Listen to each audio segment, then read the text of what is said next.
every good vice president needs to be an effing pit bull.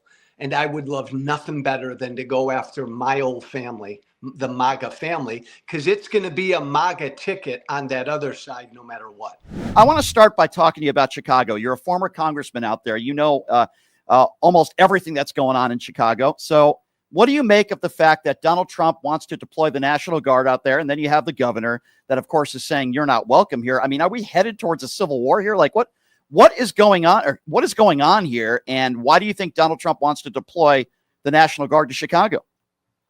So I was on the BBC about an hour ago, and I said, you know what? We have a fascist in the White House. This great 249-year-old experiment in democracy has a fascist in the White House. And they went, whoa, you serious? And then I just said, watch what he's doing. And a big part of what he's doing is using the military against Americans on our streets, turning the military into his military. This is fascism. This is what dictators do. He did it in LA. He's doing it in DC. Chicago's next. Bry, you know, it'll be blue cities in blue states. You know that's exactly what's going on. You know, I asked Ron Filipkowski this question. I'm going to ask you the same one. Do you believe that it's not a coincidence that he's going after these cities with black mayors? Because I don't think it's a coincidence. What do you say? DC, he's talking about Baltimore. What do you make of that? Yeah, Brian, look, I think there's something to that. It's like that question that I've been asked for years. Is Trump a racist? He's a racist. He's a bigot. He's a sexist. He's a transphobe. He's a xenophobe. He's just an ugly, hateful, mean, cruel person who generally, you know, is just mean to people. He's picking what historically my side, you know, right-wing warriors like me would always go after when we talked about crime. Black faces in big Democratic-run cities. And Bry, from his perspective, if you have a classic Democratic-run city that has a black mayor, man, that's gold, Jerry. That's gold. Yeah, you're right about that. I tend to agree with you on that. Ron also agrees, and he thinks that race has played a factor, but he did tell me he does not think that race played a factor with this Federal Reserve Governor Lisa Cook being fired. What are your thoughts on that, Joe? No, I agree with Ron. And this is where my new party has to freaking wake up and get their messaging right.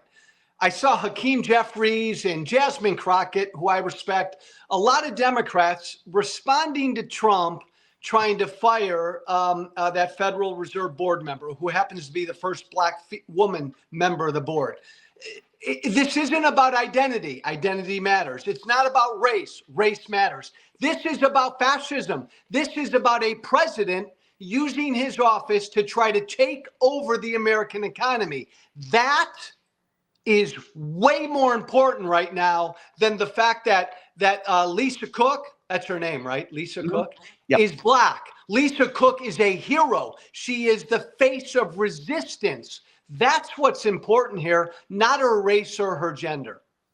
I tend to agree with you on that one, Joe, as well. What do you make of the executive order? He's trying to burning of the American flag, which obviously is something I would never do. I know, Joe, it's something you would never do. You love this country just as much as I do.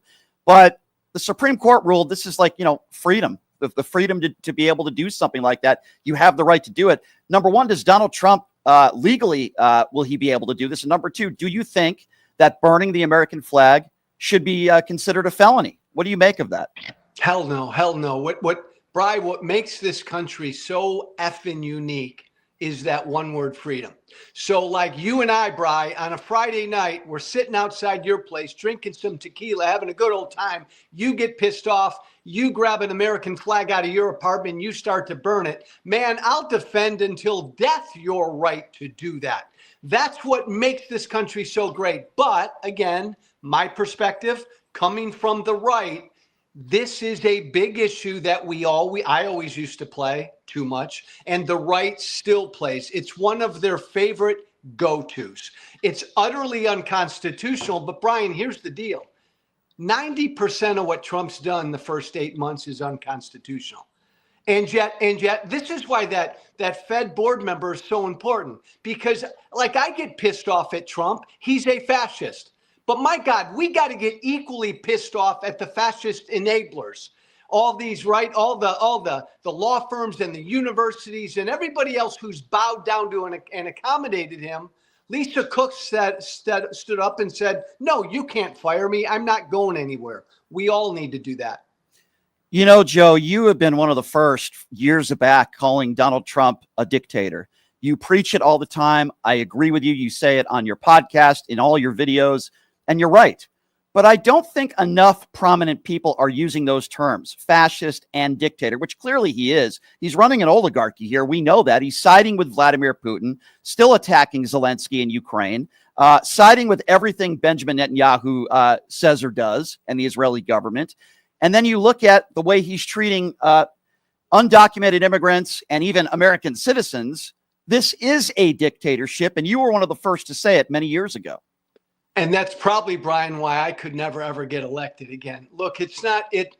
Most politicians are afraid to be this blunt. Most Democratic politicians, my new party, are afraid to just freaking say what they believe. This did not sneak up on us. Like, that's a heavy word. I was on with Ali Velshi over the weekend, and I said, we have a fascist in the White House. And then I just ran through what he's doing. You nailed one of them. Brian, all great fascists in history talk about their nation in decline. We got to make America great again. And what do? They blame minorities. So Trump is disappearing brown and black people off the streets, going after transgender Americans, denying student visas to Muslim students. These are classic fascist moves. And to not understand the moment, and my party establishment, Brian, doesn't understand the moment. Maybe it's going to be a new Democrat like me that's going to drag the effing party kicking and screaming to understand what we're up against. And you know what, Brian? One more thing. If I've had so many consultants tell me, but Joe, the price of eggs and the price of this or that, screw that. If you're running for office and you can't convince the average American that the damn preservation of democracy is more important than the price of eggs, then get out of my way. Get out of my way. Well said. Joe, I have to ask you this. I know you're planning on running for president. I'm going to give you a what if. I think we all could probably assume right now, with respect, the favorite would probably be Gavin Newsom. There's a lot of things that can change between now and then. However, in the future, let's just say Gavin Newsom versus J.D. Vance. If a guy like a Gavin Newsom, or whoever the front runner is, asked you to run as their vice president, is that something that you would consider? Always. Always. And by the way, Brian, that was an honest answer. Like, if you had asked any other politician that question, they would have said, well, Brian, we got to put the country first, and I got to do what's best for my family. No, always, right? You're younger than I am. You're like, what, 19, 20, 21? Yeah, right. Brian, you're not an old fart like me. I got maybe 20 good years left. I'm gonna go into my grave trying to defend this thing. That's why I became a Democrat 2 months ago, right? So yeah, whatever calls, that's what we have to do.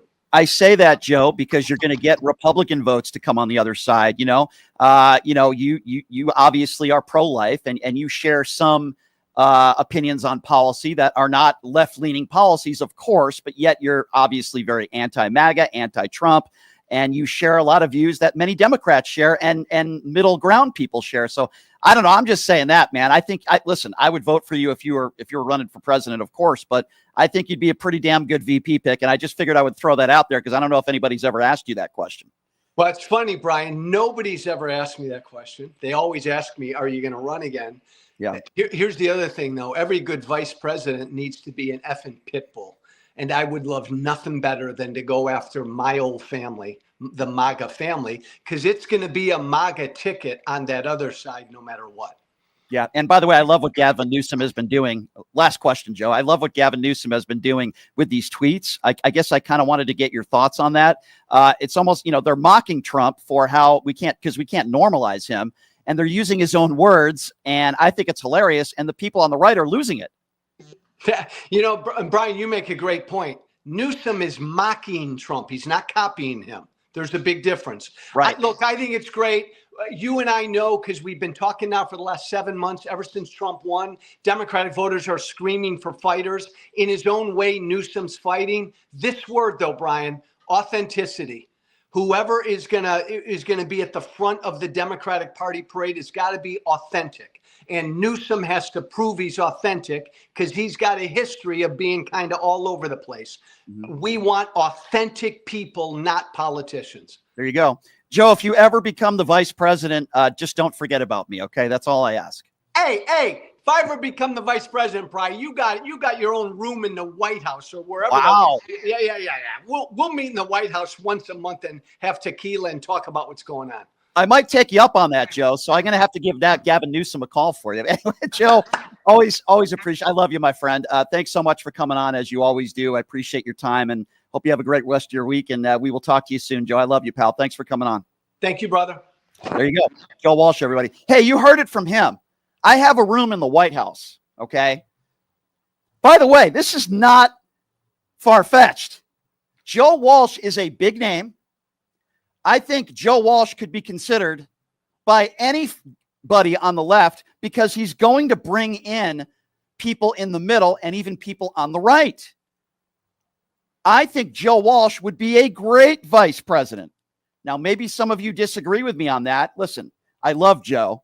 He's not going to be the nominee. Okay. If he runs, I think it's great to get his voice out there. And I like Joe a lot. He's not going to be the nominee. It's probably going to be Gavin Newsom. And there's a lot that could change between now and then. I'm sorry. I just think Joe Walsh would do a good job as VP. I don't always agree with him on a lot of issues, but he's a good man and he's certainly on the right side of history.